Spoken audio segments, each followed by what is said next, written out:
Hi everyone, and welcome back to the channel. I hope you're ready to dive into another fascinating mystery with me today. Before we get started, I want to take a quick moment to thank all of you for watching and supporting this channel. Did you know that over 90% of our returning viewers aren't subscribed? If you enjoy these deep dives into history's most intriguing mysteries, subscribing really helps the channel grow and be shown to more people who love this kind of content. So, if you haven't already, hit that subscribe button and let's unravel this mystery together. Stick around until the end. The most chilling detail of this Ark of the Covenant mystery is something you won't want to miss. Today, we're diving into one of history's most captivating and controversial mysteries, the Ark of the Covenant. The Ark, believed to have been built by the Israelites under the direction of Moses, is said to contain the stone tablets of the Ten Commandments. Over the centuries, many have speculated about its location, but one of the most intriguing claims comes from Ethiopia. Ethiopia's claim to the Ark. The Ethiopian Orthodox Church has long maintained that the Ark of the Covenant resides within the Church of St. Mary of Zion in the town of Aksum. According to Ethiopian tradition, the Ark was brought to Ethiopia by Menelik I, the son of King Solomon and the Queen of Sheba. The Kebra Nagast, an Ethiopian holy text written in the 14th century, details this story, describing how Menelik and his followers carried the Ark to Ethiopia after a divine vision instructed them to safeguard. One passage reads, "And the glory of Zion shall be with thee, and the tabernacle of the law of God shall journey with thee." This poetic declaration underscores the spiritual weight placed on the Ark within Ethiopian culture. The journey of Menelik I and the Ark is steeped in legend and symbolism. According to the Kebra Nagast, Menelik visited his father, King Solomon, in Jerusalem. During his time there, Menelik is said to have been deeply influenced by the wisdom of Solomon and the grandeur of the Temple of Solomon, where the Ark was housed. When the time came for Menelik to return to Ethiopia, a divine plan unfolded.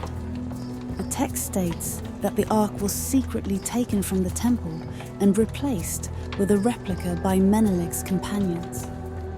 This act was reportedly carried out with the knowledge and blessing of God, as the Ark was destined to find a new home where it would be protected from future threats. The journey from Jerusalem to Ethiopia was arduous, spanning vast deserts and challenging terrain. It is said that divine intervention guided Menelik and his entourage, ensuring the safety of the Ark. The Kebra Nagast describes miraculous events along the way, including the parting of rivers and the appearance of angels, which reinforced the belief that the Ark's relocation was divinely ordained. Upon arriving in Ethiopia, Menelik established a new kingdom, and the Ark was enshrined as the nation's most sacred relic. This narrative not only elevates Menelik's status as a leader, but also cements Ethiopia's claim as the rightful custodian of the Ark. The Guardians of the Ark. The claim doesn't end there. The Church of St. Mary of Zion reportedly houses a single guardian priest tasked with watching over the Ark. This priest, known as the Guardian of the Ark, dedicates his life entirely to this sacred duty. These guardians are selected through a rigorous process that involves years of spiritual training and devotion. According to those familiar with the Church's practices, the priest must live a life of purity, abstaining from marriage, and devoting themselves wholly to prayer and the protection of the Ark. Descriptions of the guardians paint a picture of deeply spiritual men, often described as quiet and withdrawn. Visitors to the church often report that the Guardians exude a sense of solemnity and dedication, rarely speaking and avoiding interaction with outsiders. Their daily routine is shrouded in mystery, but it is believed to include long hours of prayer, meditation, and rituals performed to honor the Ark. These priests live in seclusion, residing within the church compound and rarely venturing outside its walls. Their isolation is seen as both a spiritual necessity and a measure to ensure the Ark's protection from any potential threats. The role of the Guardian is not without its challenges. The priests often suffer from mysterious health problems, including cataracts, respiratory ailments, and unexplained fatigue. According to local tradition, these issues may stem from the Ark's immense spiritual energy, which is said to be both awe-inspiring and dangerous. It is also claimed that the Guardians' lives are often cut short, with many passing away prematurely. Despite this, those chosen for this sacred duty accept it with unwavering faith and dedication, viewing it as a divine calling. One of the most fascinating aspects of the guardianship is the secrecy surrounding it. The guardian priest is the only person allowed to see the Ark, and even other clergy members are barred from entering the sanctuary where it is kept. This secrecy has fueled speculation and intrigue, with many wondering what the guardian experiences in the presence of such a sacred artifact. Visitors to the church often leave with a sense of awe and curiosity, inspired by the guardian's quiet devotion and the mystery that surrounds their role. What are your thoughts on these guardians? Do you believe their dedication and isolation are signs of a true connection to the Ark? Or do you think the claims are purely symbolic? Let me know in the comments and share your perspective on whether Ethiopia's claim to the Ark could hold truth. Supporting research and theories. Scholars have debated the Ethiopian claim for decades. Graham Hancock, a British journalist and author of The Sign and the Seal, is one of the most notable proponents of the theory. In his book, Hancock argues that the Ark's journey to Ethiopia is plausible, citing evidence from ancient texts, local traditions, and archaeological findings. He writes, "The Ethiopian legend of the Ark is unique in its consistency and its widespread acceptance among the people." Hancock points to historical records of Jewish communities in Ethiopia and the architectural style of Aksum's ancient structures as supporting evidence for the claim. Edward Ullendorff, a scholar and historian who studied Ethiopian traditions extensively, expressed skepticism but also acknowledged the cultural significance of the Ark in Ethiopia.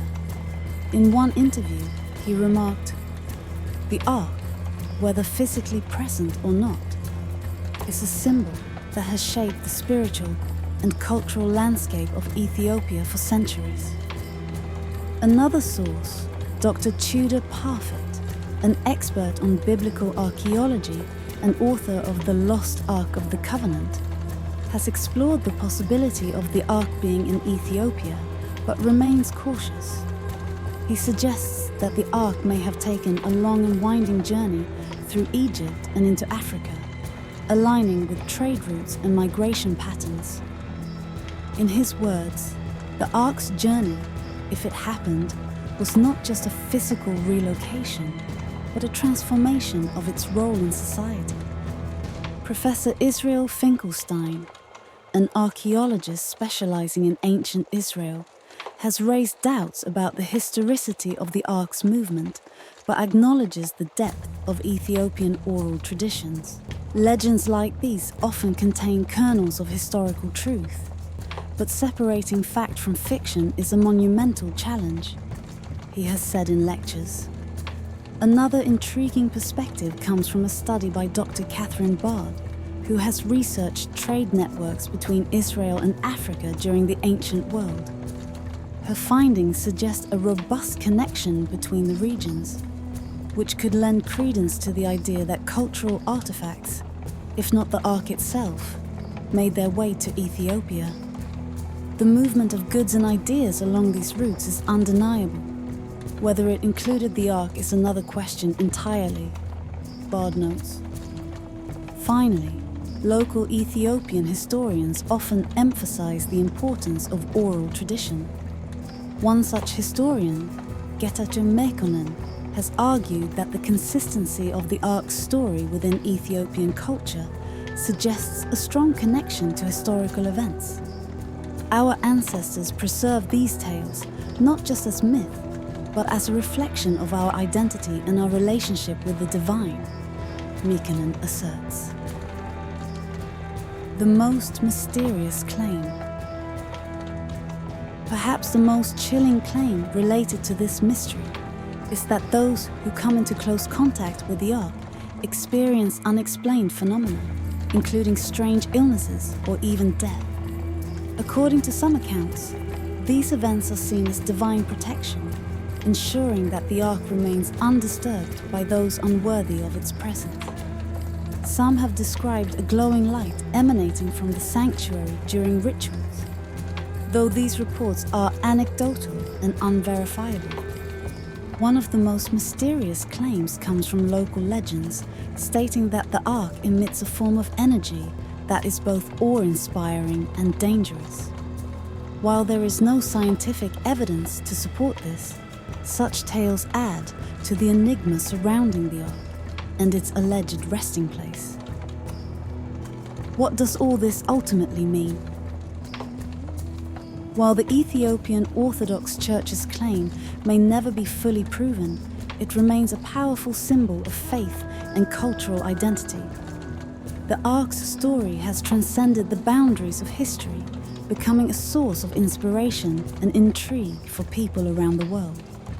Scholars continue to study the legend, balancing skepticism with curiosity, and the Guardian's devotion ensures that the Ark's mystery endures. I hope I'm delivering history content that you enjoy. If you have any suggestions, I'd like to hear them. I can always use ideas for new stories from history you'd want to learn about. Thank you so much for watching and joining me on this journey into the mysteries of the Ark of the Covenant. Let me know your thoughts in the comments. Do you think the Ark could truly be in Ethiopia? Or is it just another fascinating legend? If you want to support my continued exploration of history, don't forget to like this video, share it with friends, and subscribe to the channel if you haven't already. If you want to support me in making these videos even better, you can find links to my Etsy shop, other channels, and a donation site called Ko-fi, where you can help by donating as little as $1, which will go towards improving my equipment. But if you can't support me in that way, please just enjoy the content. Your support means the world to me. Much love from yours truly. This is Lilly, signing off for today. I'll see you next time.